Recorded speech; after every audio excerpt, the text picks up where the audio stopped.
Hi, everyone. This is Craig Zauser back with another episode live stream of the Social Change Career Podcast here with Kat James.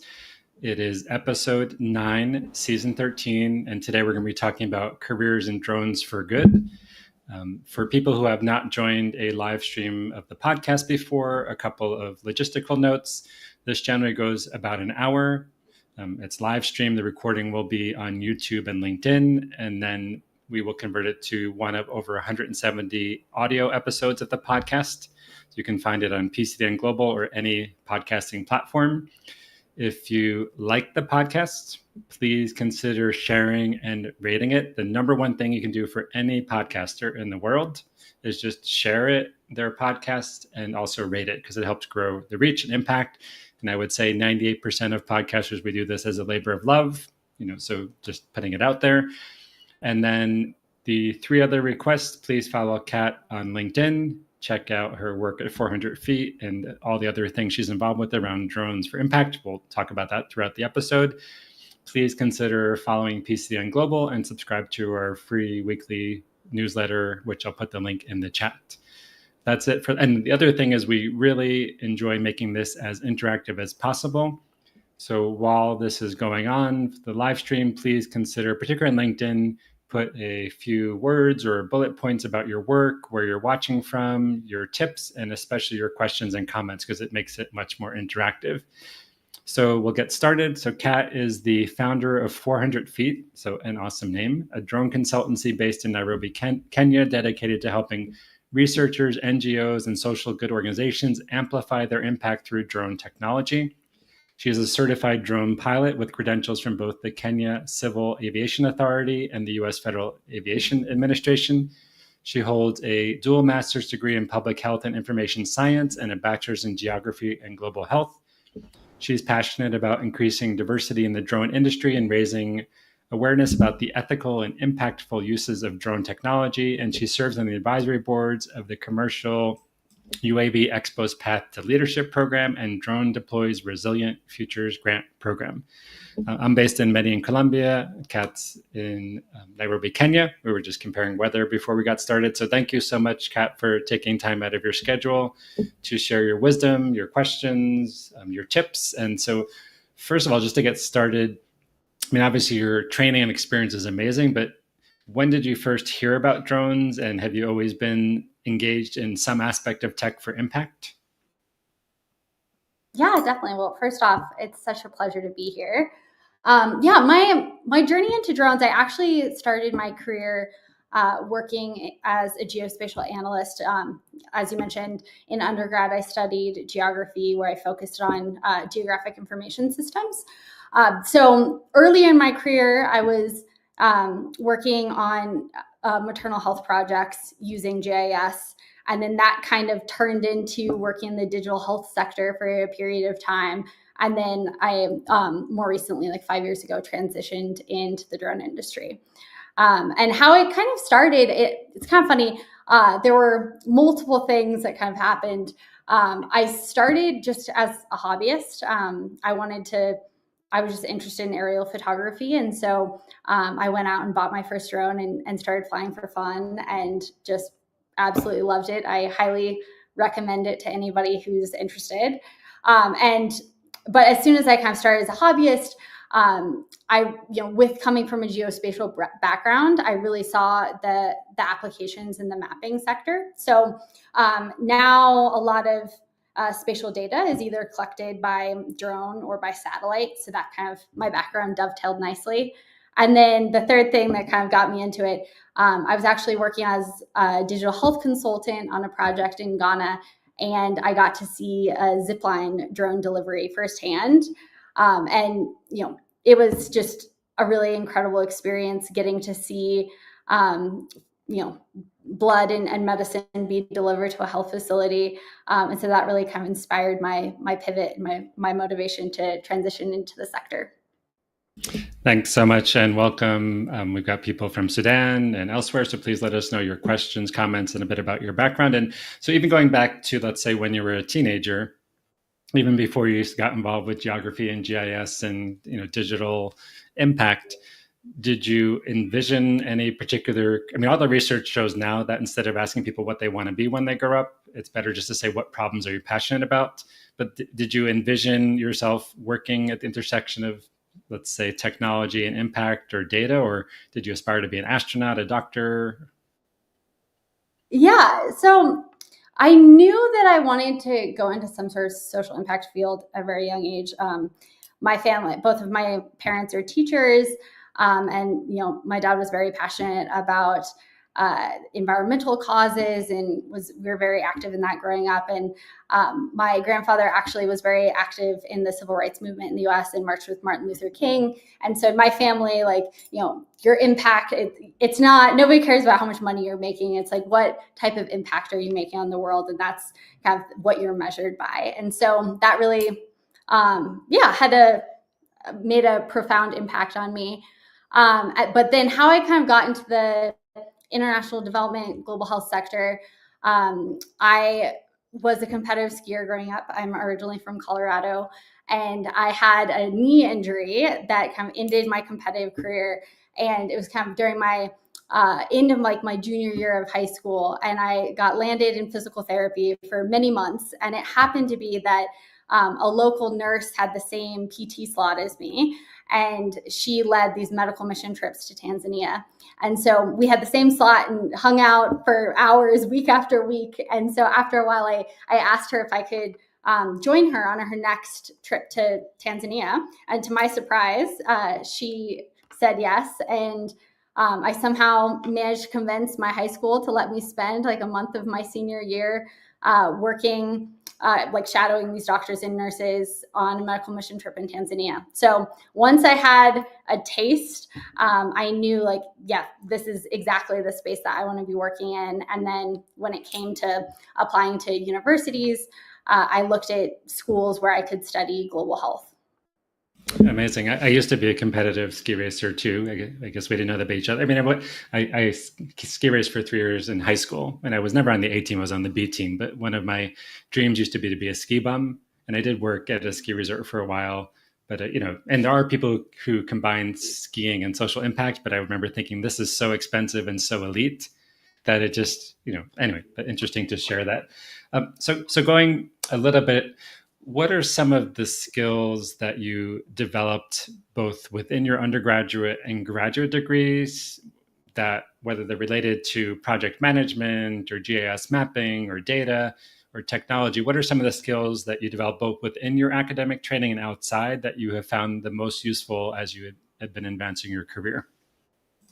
Yeah, definitely. So in undergrad, I think it was really that I had this realization that, within the global health sector, it's helpful if you kind of narrow down your skill set and pair it with something else. And I quickly realized that I was a data person and I wanted to be more on that side of things. And so for a while, was kind of testing out the idea, maybe I want to do the more MBA, MPH route, and take that approach to my career. I did some internships and recognized that was not necessarily the direction I wanted to go. But then I found GIS and working with data and absolutely fell in love. And then I kind of recognized that, while GIS is a very useful skill set in the sector, that it was just one of many that could be in my toolkit. And so that really motivated me to go on and get my graduate degree in information science. And then there I kind of learned how to work in the full data pipeline and work with a bunch of different types of data. And then it was nice to pair that with the public health because it had the context to which I was applying my technical skills. But it has been, so I would say early in my career, it's been a real technical focus, which I think has served me well. But it has been interesting when I started 400 Feet and went to launch my own consultancy. I hired a business coach, and one of the things that she recommended was learning how to market and how to do communications and how to use LinkedIn. And so over the past couple of years, that's been a big focus for me, is building out that skill set. And it has been amazing that, learning how to leverage LinkedIn has probably been like the number one best thing I did for my business. And I definitely encourage other people to try it as well. So a couple of questions here, and again, I think we connected on LinkedIn, and we're also both part of Nick Martin and Tech Change, the career coaches for impact, which people can check out.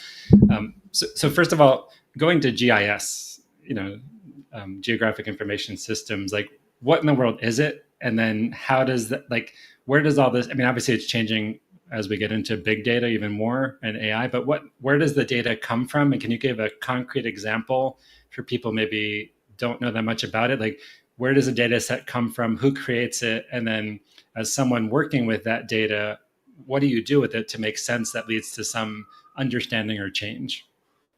Yeah, definitely. So GIS, geographic information systems, it's basically data that has a spatial or like place component to it. And so a really interesting fact is that at least in the US, your zip code has a greater impact on your health status than your genetic code, which is just wild. But it's the idea that, where you live and work impacts like your access to healthy foods, your exposure to environmental toxins or gun violence. And so your health is inherently kind of based in place. And so in terms of how you use geospatial data, a couple of examples. So my first job out of grad school, I was working on a USAID funded project in Ghana where we were building a interactive mapping data dashboard for the Ministry of Health to help them better understand why mothers and babies were dying in the northern part of the country where they have the poorest health outcomes.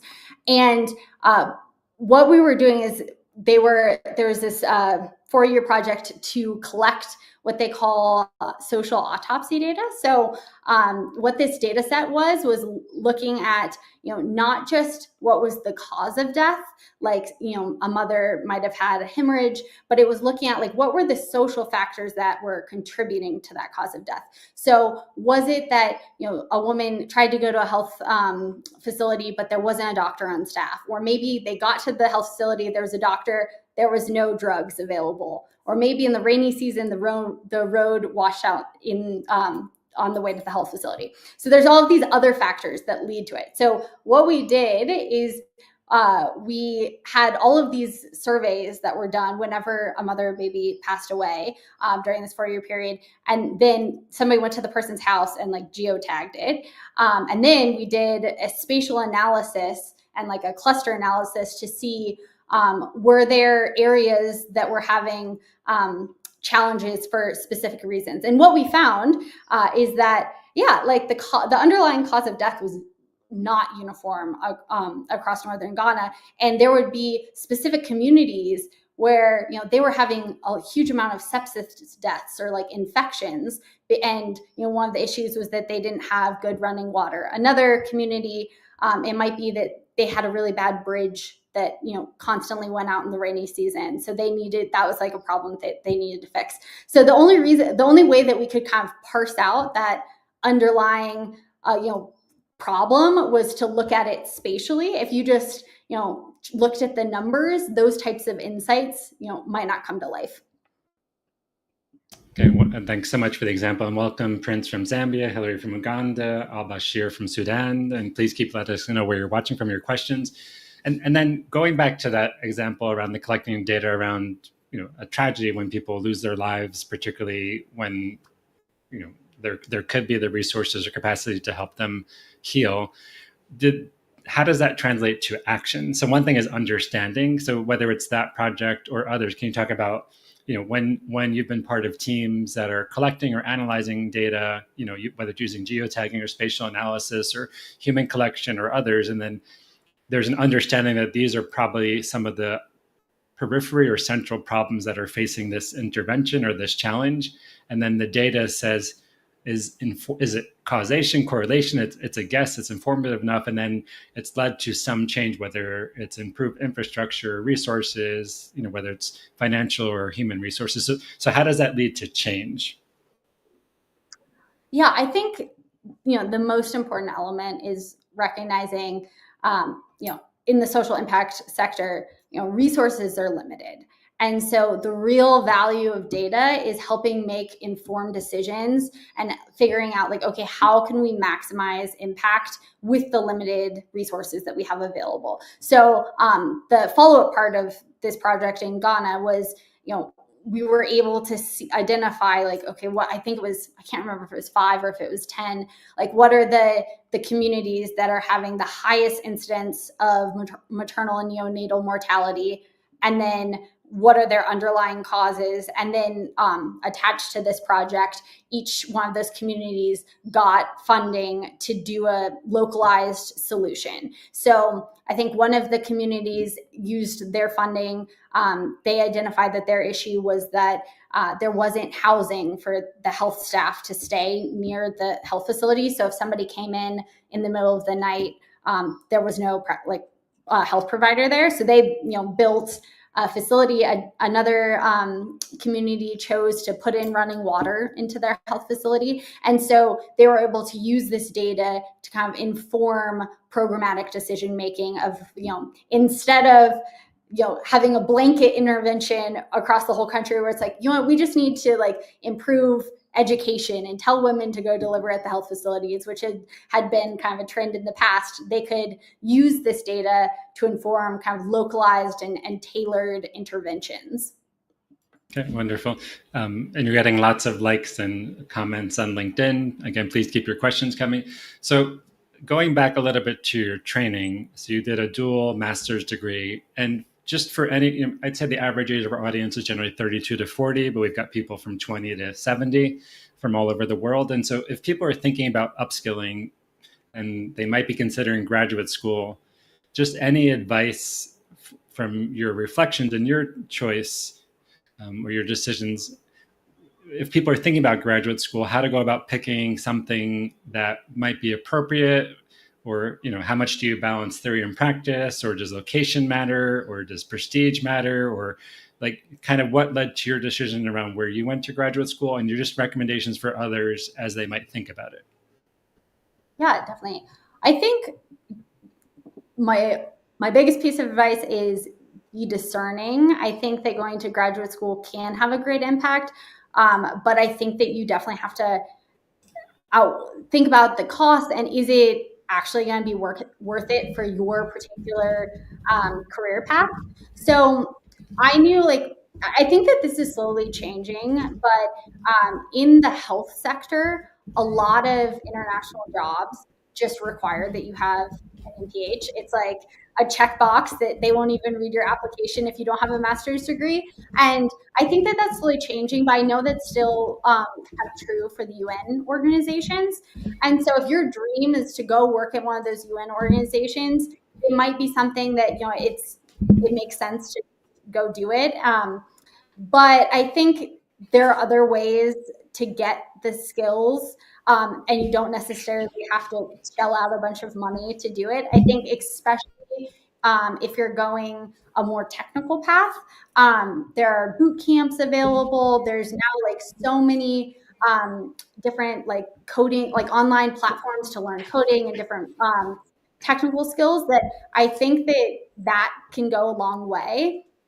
That said, for me, one of the benefits, the first, I don't know, 3 or 4 years out of grad school, I was working on USAID and Bill and Melinda Gates funded projects that were run out of the University of Michigan that I met while I was in grad school.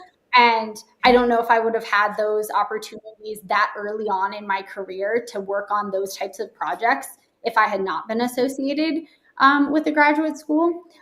So yeah, definitely something to consider, but I think the programs are getting really expensive these days. And I think you want to be careful not to have, I think you can go into grad school with the best intentions, and then you get saddled with a bunch of debt, and then you might pivot out of social impact because you're like, I need to get a super high paying corporate job to be able to pay off my loans.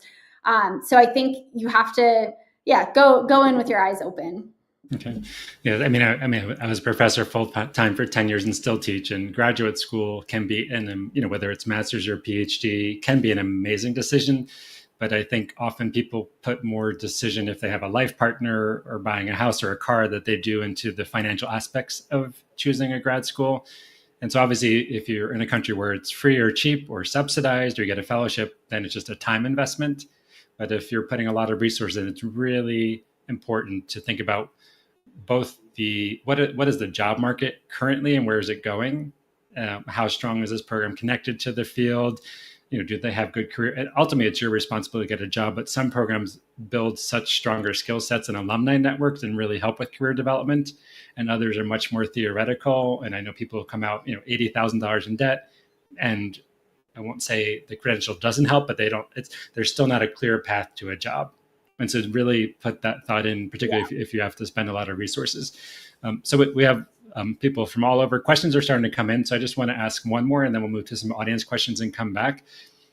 So can you just talk a little bit about, actually, let me ask two more questions, then we'll get into audience questions. So one is, what in the world is Drones for Impact, and how, obviously there are a lot of negative uses of drones in terms of military campaigns and spying and surveillance. So what is this field of drones for social impact? How big is it? And, what are some career paths? Like, do you have to be a techie, like a coder or an engineer to be in this? Or like, what are the range of roles that are in this field? So that's kind of two big questions. Like, what is this field? And how does it compare to, let's say, the negative uses of drones? And then what are some roles? And, do you have to go to engineering school and learn how to operate and build and maintain, or be a coder? Or where can people go with this? Yeah, definitely. So first off, I would say, I think I inherently have the belief that, technology, whether it's drones or other forms, are an amplifier, and they can make the good things even better, and they can make the bad things even worse. So I do want to acknowledge there are some really harmful uses of drones, but there are some really incredible use cases that are emerging. It's helpful to understand the drone ecosystem. There's kind of like two main parts. So you have the cargo sector part of the drone. And so these are drones that are doing deliveries, that they can carry goods. And that's a particular type of drone. And then you have the mapping side of the sector. And these are drones that are being used to collect spatial data. And then maybe you also have some drones that can be used for spraying and for seeding, so like in precision agriculture. And then within it, drones are now being used in dozens of different social impact sectors. So we're seeing drones being used for medical drones delivery, for disaster preparedness and response, search and rescue, precision agriculture, ecosystem restoration and conservation management.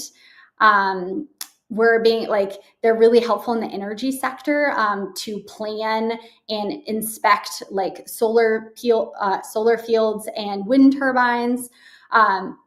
They're being used for landmine detection. I could go on and on, but there's a ton of really interesting stuff happening in the space.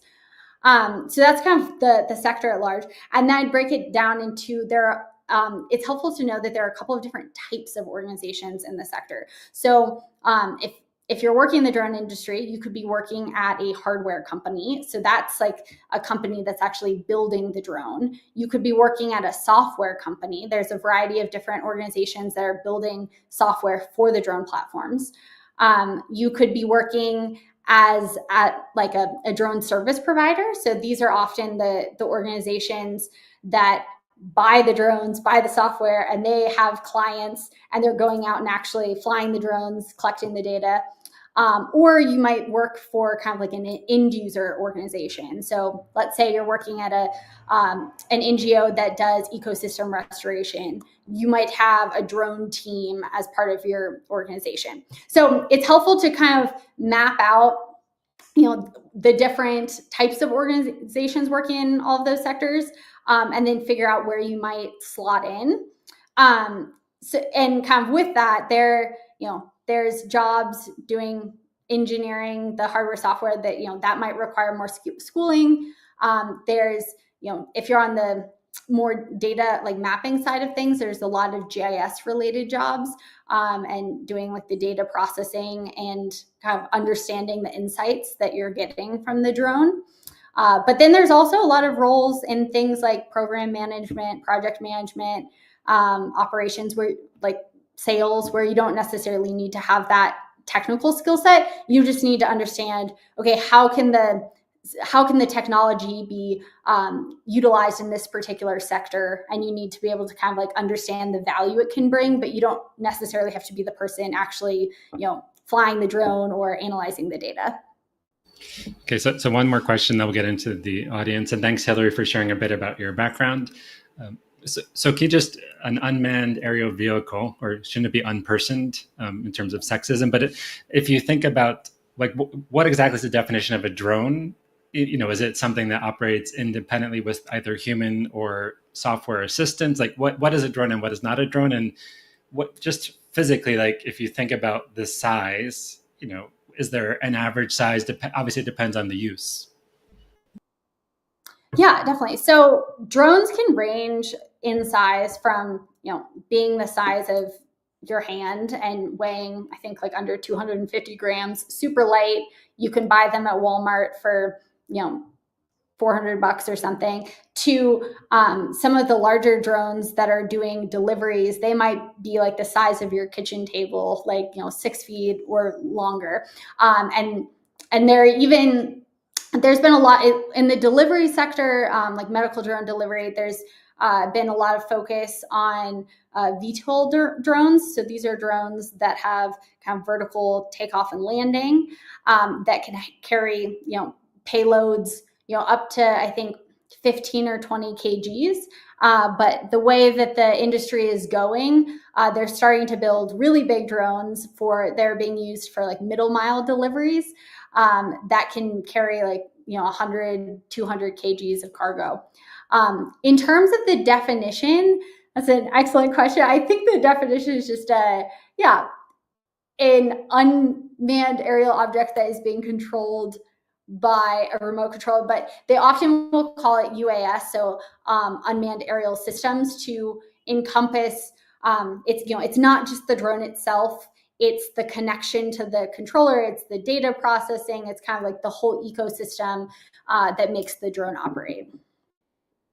Thank you so much. So a couple of questions that have come in. One, I think, was Patrick, I think from Uganda. Apologize if I get the country wrong, but a little bit your tips for people who want to start working in this area around drones, or let's say technology for impact. Again, we've talked some about grad school, but other upskilling things you've mentioned, and where to find the jobs. Obviously, you have a great newsletter, so you can promote that. But just any general tips for someone, let's say 5 to 10. A lot of people that we're chatting with on LinkedIn are 5 to 10 years experience, and they have technological or ag experience. So kind of your recommendations, if like this is piquing their interest or they're already working in this area, how to get started, or how to, go ahead.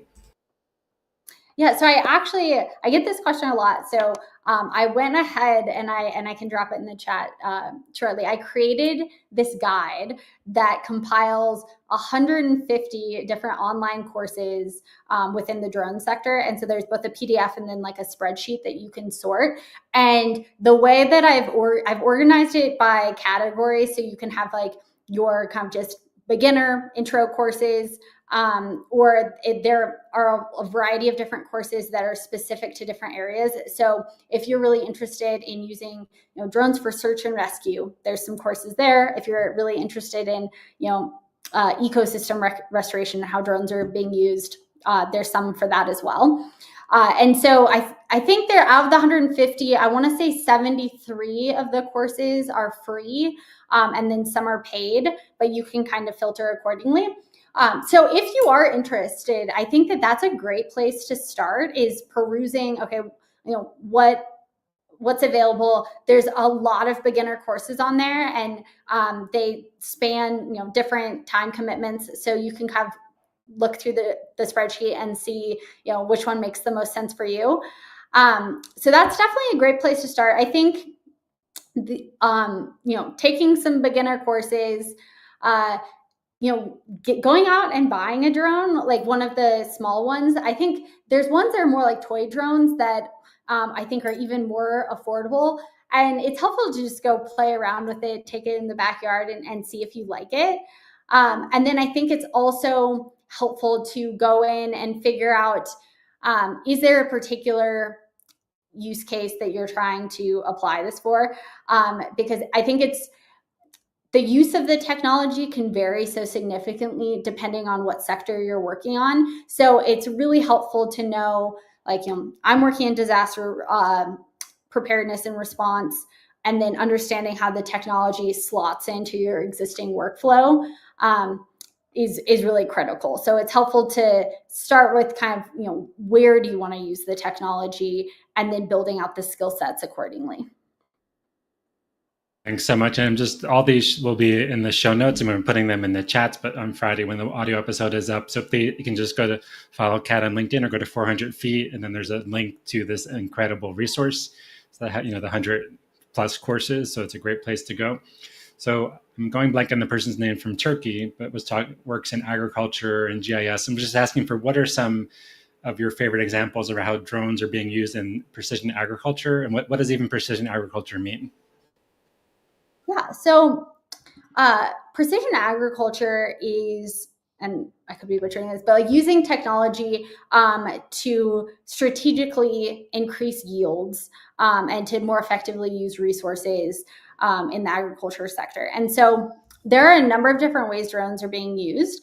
So first off, the way that drones work is many of them you can, there's the drone itself that's flying, but then they have these like interchangeable payloads where you can swap out different types of sensors on the drone. And so either, there are mapping drones where you're swapping out sensors, or there's the other types of drones that might be able to carry like a seeder payload where it distributes seeds, or a spraying payload where you can use it to spray fertilizer or pesticides, etc. So using on the mapping side of things, you can map your farm and you can put on these different types of sensors to look at, like, you can do crop health analysis.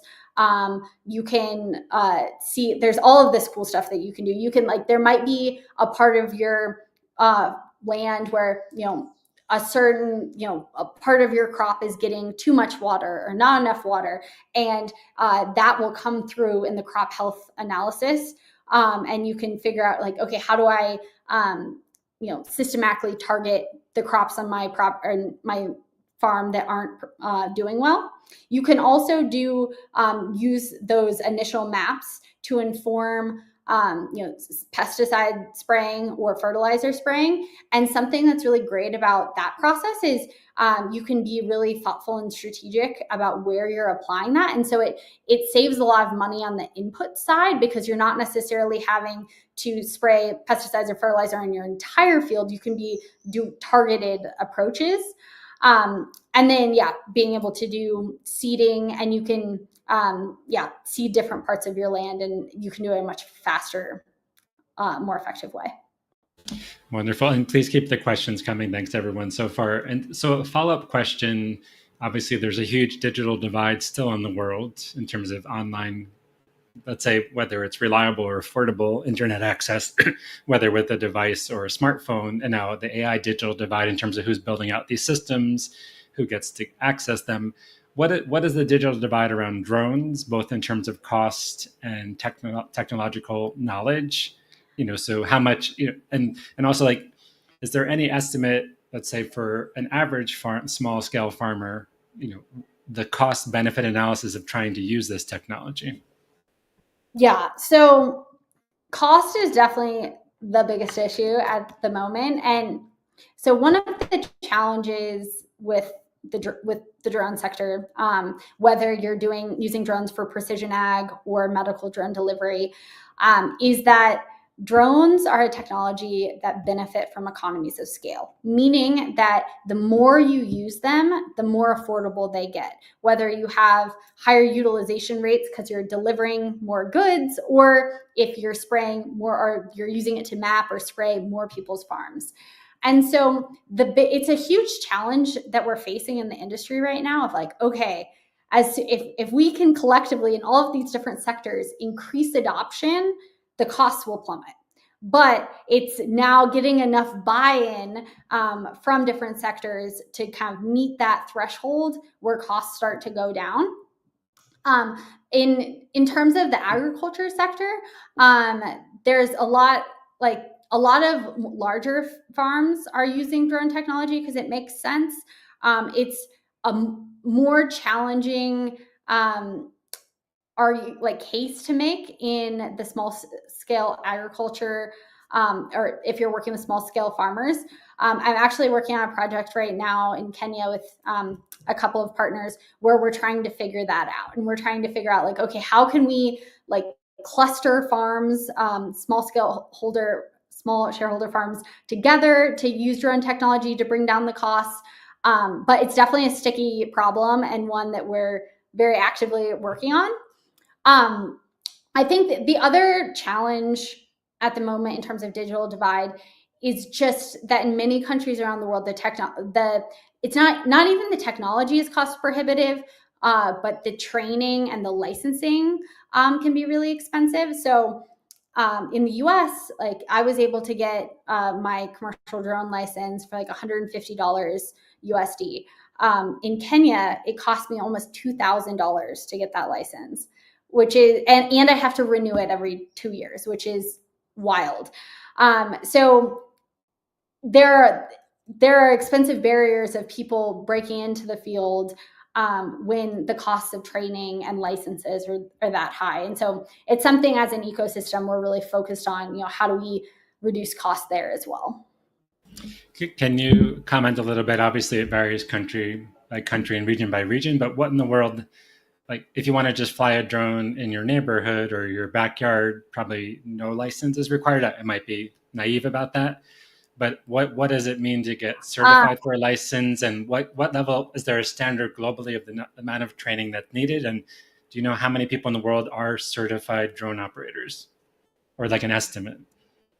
Yeah, so regulations vary significantly by country. So in the US, you do not, like if you're just flying as a hobbyist, you do not need a drone license. You have to take something. It's called like the trust assessment. It takes like 15 minutes. It's like a little quiz on the FAA website, but you don't need a license. You only need a license if you want to operate commercially. And so to do that, you have to take an exam. You can go through a training provider, or you can just study on your own and go take the exam and get licensed. In other countries, it's much more restrictive. Like on the African continent, overall, it's much more restrictive. So it's something that I get on my soapbox a lot about in Kenya.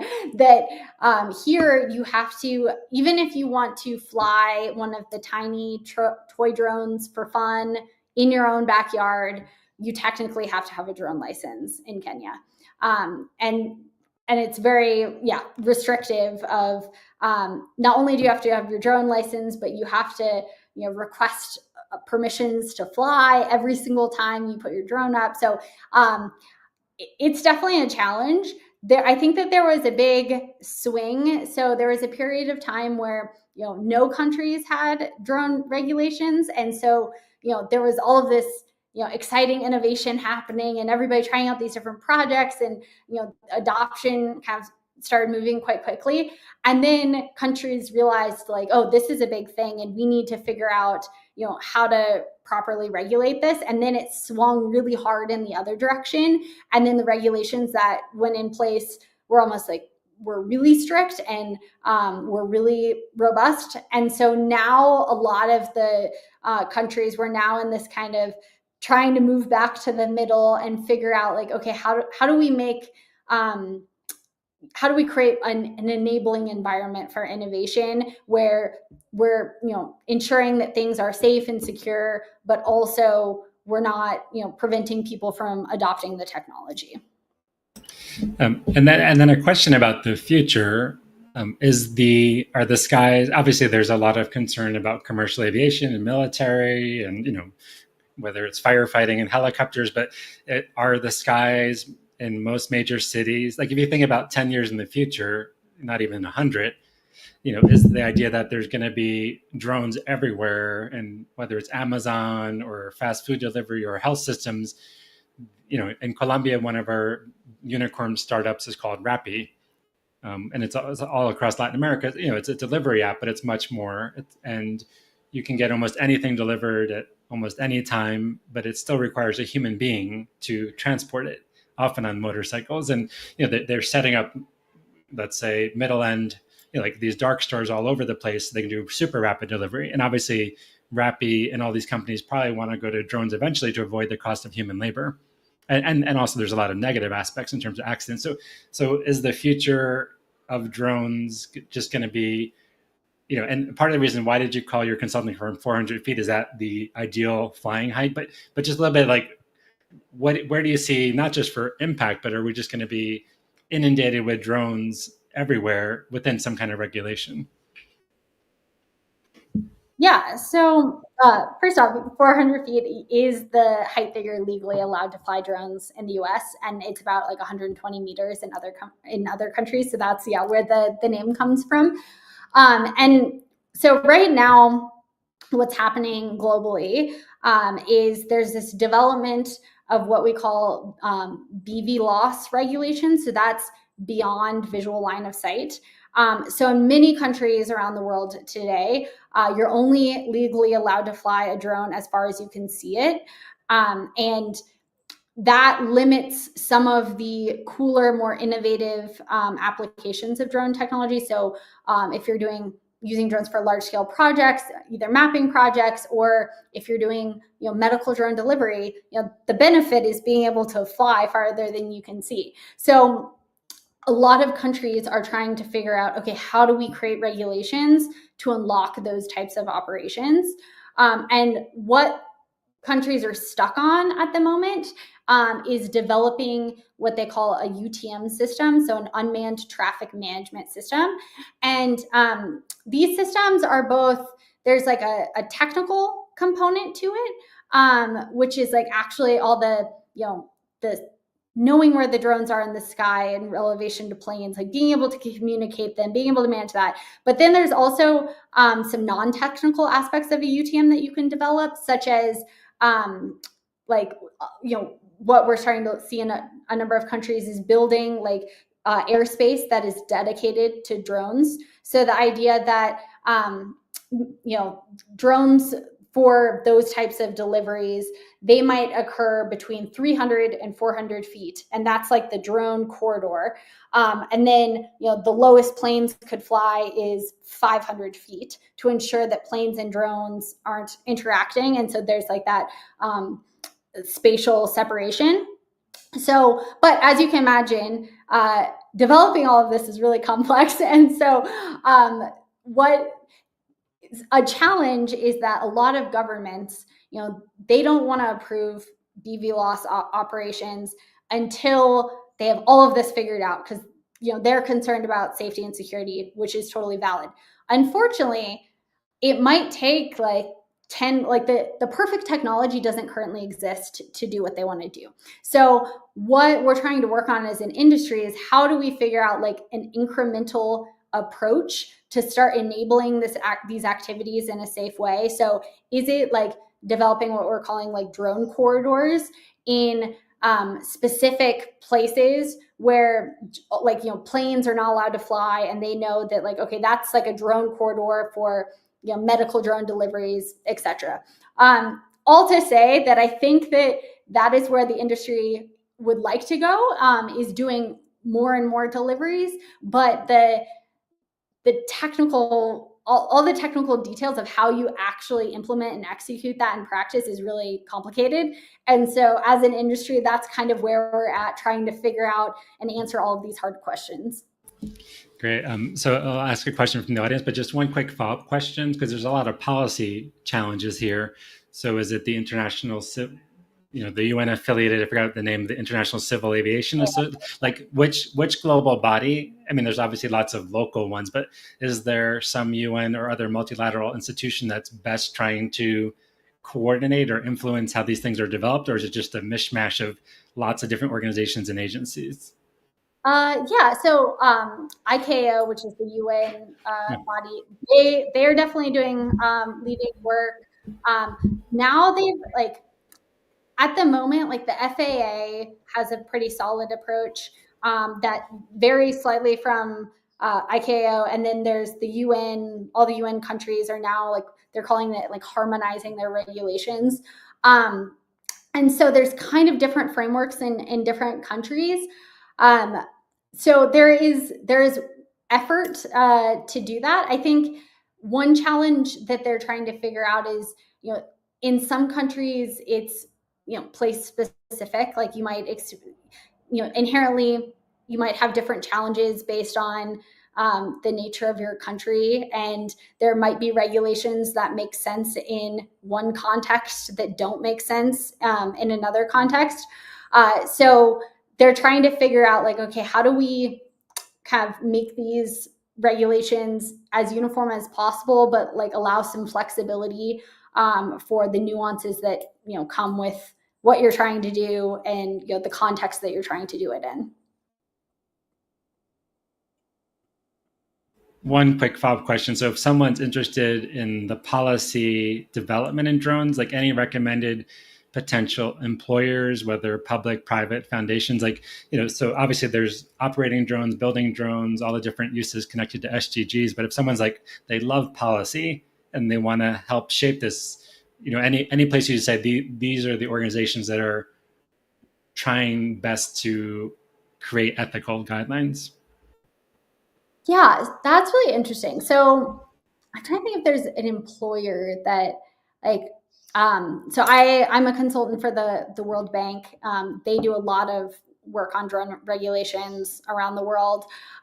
There's a number of technical working groups that are really heavily focused on policy. Cameron Lamb, part of the Royal Society for Aeronautical Engineering in the UK, that we have a lot of different people working on policy in Europe. I think it's interesting because I think it's either private sector actors that are trying to get involved or it's civil aviation authorities. So I would see it as either being, if you're really into it, you get a job at one of these drone companies or at one of the companies that's developing that UTM software, and you're engaging in shaping policy from the private sector, or you go get a job at a civil aviation authority and you're working within the government to define the policies and the regulations. Okay, thank you so much. So Alex from, I think, the US, let me just show this, had a question. Are there many examples of heavy payload drones being used for pressure washing buildings? That's a very specific example. He's talking about East Orange, New Jersey. So I'd say if you have any insights to that, or just drones in construction in general, are they being used to transport, or what is that a growing area? Yeah, so I would say drones in use for construction is one of the biggest sectors in the drone industry. So if that's an area that you're interested in, there's lots of opportunities for that. In terms of, I have seen heavy payload drones being used for pressure washing. I've also seen a similar use case being used to put out fires. So fire departments will now have a drone, and if it's a skyscraper, to be able to drop water from above. I think that that's something that's becoming more prevalent, but I wouldn't say that I feel like we're on the cusp where there are definitely now more and more organizations doing it, but I wouldn't say there's wide scale adoption quite yet. So a related question, thinking about the past since you've been engaged in drones for impact, what is like the most surprising but the coolest example you've seen where maybe someone did something or an organization that applying or using drones for a particular impact that just was so different but actually had something really positive? So I mean, I can't think of an example, but is there something when someone, if you're at a party and someone says, tell me something cool about drones for impact, like a case or two that just is really different? Yeah, one that I think is really interesting. The London School of Tropical Medicine is using drones in malaria research, which I think is really cool. And there's kind of two main applications. First, they're using drones to kind of map areas where like the larvae live, and then they map kind of like the breeding ground of mosquitoes, and then they do targeted spraying in those areas to reduce malaria prevalence. But then they're also like putting a cargo drone and they're filling it with sterilized mosquitoes, and then they're flying over areas and releasing like hundreds of thousands of mosquitoes that are like resistant to malaria, which I think is very cool and definitely an innovative use case for sure. Yeah, in Medellin we have the World Mosquito Program. I've been meaning to reach out to them because they're doing a lot of work on mosquitoes and disease and all sorts of fascinating experiments. And Alex put in LinkedIn another good career resource for drones. So going back to the negative use of drones, is there any estimate? Because obviously, if you want to build a career in drones, you can go work for lots of militaries, and they, and if I forgot the British movie Eye in the Sky, with Helen Mirren, I think is a great example of, I mean, negative example, but kind of the use of drones to target people who are labeled as insurgents or terrorists. So, is there any estimate of like the military industrial use of drones, and does it far outscale the neutral or impact use? Yeah, so I would say that it definitely far outscales the impact use. And I think that for better or worse, the military use cases and the military companies, like they're the ones that are driving innovation in the sector. And they're like, drones were originally created for military use cases. When new sensors or new things are being developed, it's often first and foremost being developed for the military sector, and then it's being adopted for other use cases after the fact. So that is definitely an element of the drone industry. I think so. There's the military use cases, and then I would say there are more neutral use cases like using drones for inspection and construction that are positive or negative. And we haven't touched on, I think a huge subset of the sector that we haven't touched on yet is photography and cinematography. I think that is one of the biggest sector, like a huge swath of the sector is people using drones, to make movies, to create, real estate videos, to like, there's all in the cinematography side of things. That's a whole sector as well. And I would say the impact space is still small, but it's growing.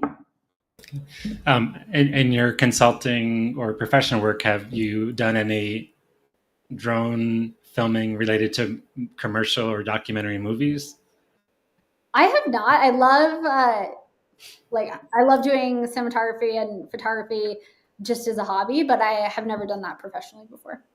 If I have some friends who are filmmakers, or so anyone watching or listening to this in the future, if you're looking for a good drone operator, check out Kat, and maybe. And I assume there's no special categorization for Academy Award or BAFTA Award for drone cinematography. There might be. Or like Sony has like their photography awards, or like but I haven't heard of one. Like, it'd be interesting.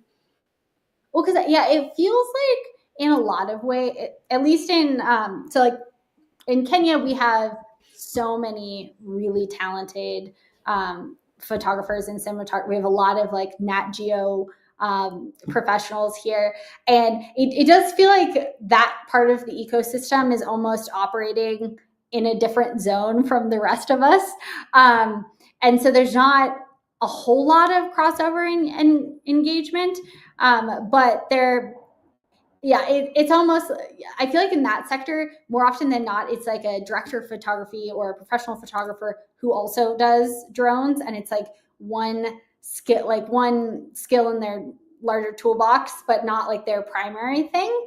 But yeah, so I think that there might be categories though of like, I'll just say it's an ecosystem in and of itself that I'm tangentially aware of, but not super involved in. So about 5 to 10 minutes left if people have other questions or comments. So one thing is two questions here is one, can you just talk about the cost, and then second, in terms of industry, there's many parts of the industry you talk about in terms of operation, project management, funding, building, engineering. So is there much of a drone industry in the global majority, or are the majority of drones being made in China and the US or Europe and then imported? Yeah, so right now that's like the hot topic in the drone industry. Don't quote me on this. I think it's something like 70% of drones are coming from one company, which is DJI, which is the Chinese company. And there is a push for, and this is also a lot is coming to play. So the war in Ukraine has been like the war of drones, and they've been heavily utilized. And so there is also concern from a military standpoint of like, okay, who's producing drones? And that kind of trickles down to other use cases as well. A big challenge is that creating the technology in other countries is just significantly more expensive. And so there are other drone companies that are popping up, but it's really hard to compete, especially for like a mapping drone or a consumer drone. It's really hard to compete with the quality and the price point of like a Chinese made drone at this time. So that's a big challenge. Was there another part to the first part to your question? There was like the two questions. So one is just about the cost of drones, and two is what percent the drone industry, not just in terms of manufacturing, but how much is rooted in the global majority regions versus how much is like drone experts from the US or Europe coming to operate or build or do these systems. Yeah, so I would say that there's like a shift happening. So originally, especially the African continent, they were early adopters of drones. And so there was a lot more activity in the global south happening in the drone sector. It's really incredible in countries like Rwanda and Ghana, some in Nigeria and others. Like Zipline is delivering supplies to almost the entire country, and they're doing hundreds of thousands of deliveries a year. I think like every single health facility in Ghana or in Rwanda might be on the Zipline network, which is really cool. So there was a lot of early adoption. Partly it's because it's an easier use case because the airspace isn't as crowded in some of these locations, and the use case is really compelling. And so it made sense to kind of start there. But now it's really proliferated, and there are a ton of, I would say there's probably a medical drone delivery project happening in almost every country now at this point. There's a ton of pilot projects and different things happening, and organizations like Zipline are starting to operate in the US. They have projects in Utah, I think in Arkansas, North Carolina, and others. So it's kind of shifting from very global south focused projects to now it's being used in more the global north and more urban environments. So can you talk a little bit about when you or others are operating a drone? So a drone is launched. Let's talk about something that's doing a payload delivery. So is it AI software that's got, like, you program in a destination, GIS coordinates and say, go here, GIS coordinates, or is it someone has to watch it the entire flight, landing and back and forth, or it just varies? Like what actually happens once it's launched? Yeah, so for most like mapping or payload delivery use cases, it's all automated. You create your flight plan beforehand, and then you hit go and it goes up and it runs its circuit and stuff. There's always the option to take over manual control if needed, but largely it's mostly automated now. And how often do things go wrong in terms of a drone veering off course, or if it's bad weather that wasn't foreseen, or running out of the battery? Is it estimated in any 100 drone runs, like a certain percentage are going to fail or go wrong, or it's pretty reliable? It's very reliable, and I think the aviation sector in particular has very high safety standards. So before any of those projects can go live, they have to do they have to have hundreds if thousands of flight hours before they're allowed to operate, and they have so many built-in redundancies. So before they let those commercial operations happen, they are stress testing. They have to have hundreds of thousands of hours. They build in extra propellers or parachutes, or they try to think about what are all the things that can go wrong and how do we build against that. Definitely things do happen, but I think that they're pretty rare and infrequent.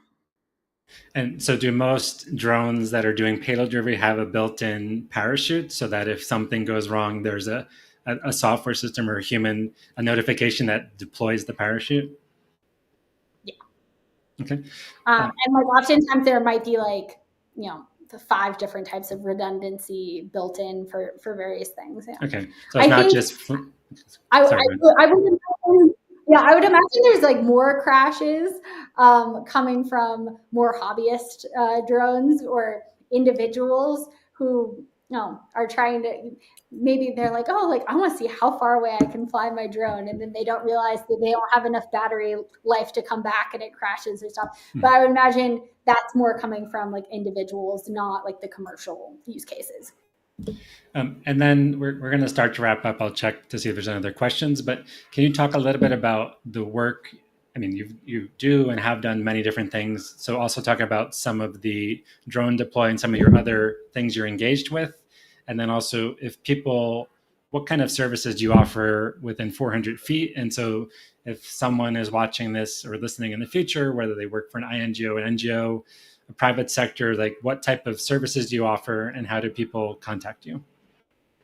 Yeah, definitely. So in terms of my services, I work in a consulting capacity. And so a lot of my projects are I am a certified drone pilot and I can do that element of it. But most of the time what I'm doing is more program design, doing feasibility assessments, helping figure out is drones even a good use case for your project? And if so, what are the regulatory approvals you need? How do you set up your project? How do you make sure you're collecting the right data?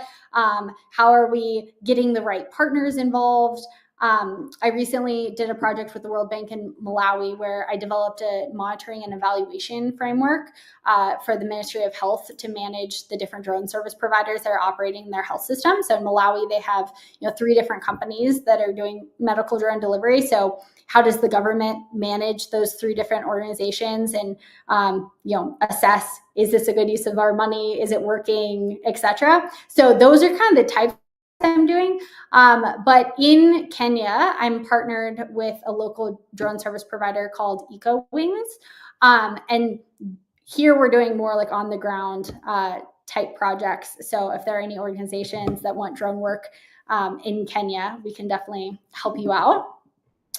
And then, some of the other things that I'm involved in with the Commercial UAV Expo, their Path to Leadership Scholarship Program. What that is, the Commercial UAV Expo is one of, if not the largest drone conference. And it happens every year in September. I think they're about to launch a new one in the spring that's in Europe. And so it brings drone providers, people working in the drone industry from around the world. And so what that scholarship program does, it gets people who are in undergrad. If you apply to the scholarship, you can get fully funded to attend the event. And there's some like extra mentorship and opportunities to connect with people in the field. And we're particularly interested in supporting students that want to use drones for social impact, come from a diverse background, et cetera, to kind of do our part to help spur innovation in the sector and diversify the industry. And then the other one advisory board I serve on is Drone Deploy's Resilient Futures grant program. And so what that is, Drone Deploy is a software company that creates virtual reality mapping software. So if you were to do a mapping project with a drone, you could create your flight plan and manage all the data using Drone Deploy's software. And for this grant program, we're currently going to announce the winner shortly, but we had $75,000 of unrestricted funding that we were giving to nonprofits that were leveraging their solution and leveraging drones for their projects. And so that was really cool. I think that there was like 250 different NGOs that applied for funding, and the applications were amazing, like using drones to study whales in the Caribbean, using drones to like identify landmines in, I think I might be Yemen.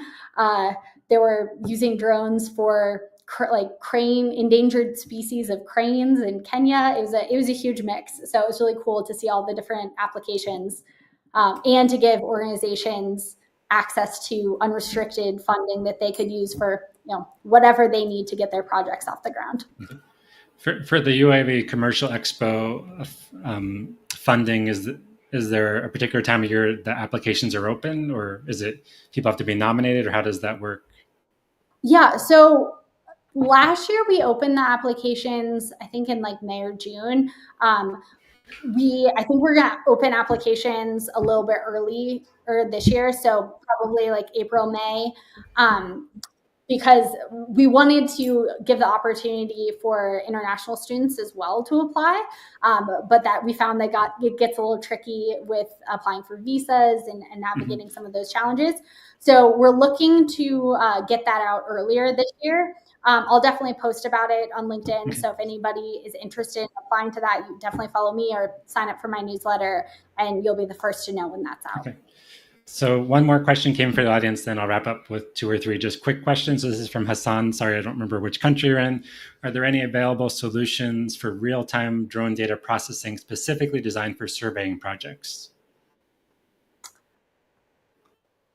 That is an interesting question. I think it totally depends on the type of data you're collecting and the quantity of data that you're collecting, because the processing can be a really heavy task that can take hours, days to complete, depending on how many images you have. I think that, so I don't know if it's real time, but solutions like Drone Deploy, Pix4D, Agris, they would probably have the shortest turnaround time depending on the scale of your project. And then just one more technical question before we start wrapping up. If you're doing like a mapping, whether it's agriculture or building or species, like let's say an average drone, not just like a hobby drone, how much data can it hold? Like, is it? I mean, obviously it depends if it's video or if it's images, but like, what is the amount of content data that usually an average drone mission might come back with? Is it terabytes? Is it gigabytes? Is it Yeah. So. It totally depends on, so I think more of the limitation isn't necessarily on the drone, it's on your SIM. So you put like a digital camera, put a SIM card in your drone. And so it depends on like how big is your SIM card and how much data you're collecting. Of course, some data is heavier than other types. So you can create like what we call an orthomosaic, which is basically if you fly over I don't know, a farm or a particular area that you're interested in mapping. Essentially, what the drone is doing is it's snapping a photo every couple of however you set it to collect that data, and then when you upload the data, it stitches all of the individual images together to create an orthomosaic map, which is basically like a super high resolution photo of your area of interest. But then it can also create like 3D models and collect like point cloud data. So you could fly around a building and do the same thing where it's like collecting an image as you go up and you go all the way around. And then you can create what are called digital twins, which are like real time replicas of whatever you're making, which is really cool, especially in the like architecture, construction industries. Those digital twins are really valuable. Okay. So to start wrapping up, is there anything you're currently working on upskilling? I mean, I imagine you're always upskilling, but anything in particular that you're most excited about? In upskilling, that's an excellent question. I think personally, for fun, I'm definitely upskilling on somewhat related to that. My cinematography skills and the editing side of things, because like you have to do something called color grading with like video that you collect, and so that's something that's just for fun that I've been focused on and trying to get better at. So yeah, I think that's where my focus is at the moment. Okay. And then for people who are either interested or engaged, you've talked about your newsletter. Please mention how people subscribe. You talked about the commercial UAV conference, but like, what are your 3 to 4 favorite newsletters, podcasts, or just where you go to kind of be inspired? And also 1 or 2 that are maybe on the critical ethics perspective around drones. Yeah, that's a great question. So in terms of like newsletters or things to follow, so yeah, my newsletter, I have like a Drones for Good newsletter, but other ones that are great to follow, an organization called We Robotics and the Flying Labs Network, they have a newsletter that's great. One of my industry peers is named Ino Umo, and he has a drone business newsletter that's super helpful. So if you're interested in kind of breaking into the industry as an entrepreneur, he breaks down everything that you need to know to get into the sector. There's also a ton of great technical working groups in the sector that you can be a part of, in different industry groups. So like there's one that I used to run called UpDog, the UAV for Payload Delivery Working Group. And so that's focused on more the medical drone delivery side of things. There is, I think the World Food Program has a drone technical working group. There's the African Drone Forum, which is a community of people working in the sector, and they have a newsletter and a bunch of events and stuff. And then there's another one called Air Awards. It's not a newsletter, but it's an online community for people working in the drone sector, specifically on impact use cases. So Air Awards is definitely a great community to join. And then any favorite resource on like the ethics and critical aspects, since so much of drone technology could be used or is being used for military and surveillance purposes? Yeah, I think the best one for ethics, I know that we both know Patrick Meyer, who started We Robotics, and he also started something called like the UAV Aviators, or in the humanitarian sector. He created a UAV code of conduct, code of ethics that I think is still being used as kind of the gold standard. The Drones Doing Good Alliance, which is another organization that I've done a lot of projects with, they also produced a report called What's Ethics Got to Do with It? And that's a great read as well. And it kind of looks at many different sides of like, okay, what is the ethics of using drones in these different use cases, but then also now that we have them, what is the ethics of withholding this technology from communities that could benefit from it? So that's also a great read. So last two questions. What's the best channel to follow or connect with you? I assume LinkedIn, but are you on TikTok or YouTube or, I'm a LinkedIn only kind of person. So definitely follow me on LinkedIn. And then probably the best is my newsletter that I try to be most consistent with. And LinkedIn, I used to be amazing at it. Maybe 2025, I'll get back on and be more consistent with that. But those are kind of the two best channels. And how do people subscribe to your newsletter? They go to 400 feet or, I mean, we'll put the link in the show notes, but for... Yeah, I can put the link in the show notes, but you can also access it by going to my LinkedIn page. It's in my, it's listed there a couple of times as well as on my website. And then the final question, any shows, movies, books that are just occupying your brain in a good way? It doesn't have to have anything to do with work, which is something. Wow, that's a great question. Recent binges on Netflix have been The Lincoln Lawyer. Enjoyed that one. Enjoyed The Diplomat. I think those have been my two favorite. Do you have one that you can recommend? I mean, I haven't. Diplomat's good. I love Severance on Apple. I think it's the most interesting series on like the future of work and just kind of privacy. So it's directed by Ben Stiller. So the second season comes out in January. And it's about a guy who goes to, when he's at work, he has a chip put in his brain. So when he's at work, he has no knowledge of his life outside of work. And when he's outside of work, he has no, so it's like totally separated. But there's so many interesting ones. But that one I think is really fun. There's lots of good spy shows and everything. So yeah, something real that kind of sparked for me. I'm a huge fan of Cal Newport. He wrote Deep Work and Slow Productivity, and I love all of his work. And he has a podcast that I love listening to. And he recently had an episode where his prediction was like that, like the next big thing is that we're going to, like, screens are going to disappear, and we're all going to have glasses that replace all of our different screens that we use, and that he was saying, because he's a professor, I think, at Georgetown or MIT, and his thing is that, like, virtual reality, to do the really intense things where you're like, a whale is jumping off a sidewalk and all that, that's very difficult. But to just replicate screens as we currently use them into like a glasses format is actually pretty straightforward.